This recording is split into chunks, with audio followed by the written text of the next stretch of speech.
Service is always part of what I wanted to do. I took kind of the slow road there, but always driven by a simple value, which is, how can I help people?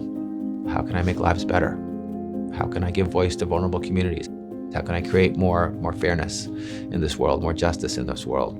The zero tolerance policy is inhumane, it's immoral. In California, we don't build walls, we tear them down. Disadvantaged and vulnerable communities, including poor communities of color, have suffered most from environmental injustice. And I believe that every immigrant, regardless of status, should have the best opportunities for success. Rob is a leader who really comes from the community as a child of Filipino farm workers. We lived with my mom and dad in a trailer. That trailer was a stone's throw away from the home of Cesar Chavez. My dad worked in the front office with Cesar Chavez. They made me believe that everyday people fighting and standing side by side with other everyday people can accomplish incredible things. And they didn't just tell me, they showed me.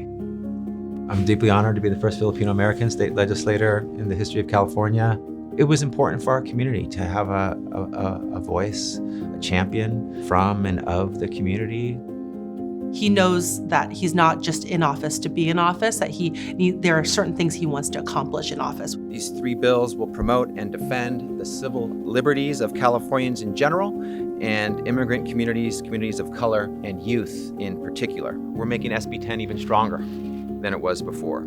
Stronger because it will end money bail in California. In 2016, we asked an Assemblymember Bonta agree to be our bill author for the Truth Act. That's a bill that requires transparency in terms of people who are the subject of a request from immigration to take custody of them from a jail. When Immigration and Customs Enforcement, or ICE, coerces local law enforcement into carrying out deportations, families are separated and community trust destroyed. What's amazing about Rob is that he doesn't wait for us to come to him. He calls us. He also has moved a number of voting rights / language access bills for us. AB 918 is a common sense method to ensure all citizens can fully participate in our democracy. No American should be denied the privilege and duty of voting because of a language barrier. There is no law in the nation, in any state, that is as strong as AB 918. What I see from Rob is a willingness to engage in some of the most difficult questions that we're grappling with today. That's why he's become a natural partner with the Asian Law Caucus, is that we know he's willing to raise his voice and willing to put himself out there to help collaborate with us to advance immigrant rights and to push back on injustices in our criminal justice system.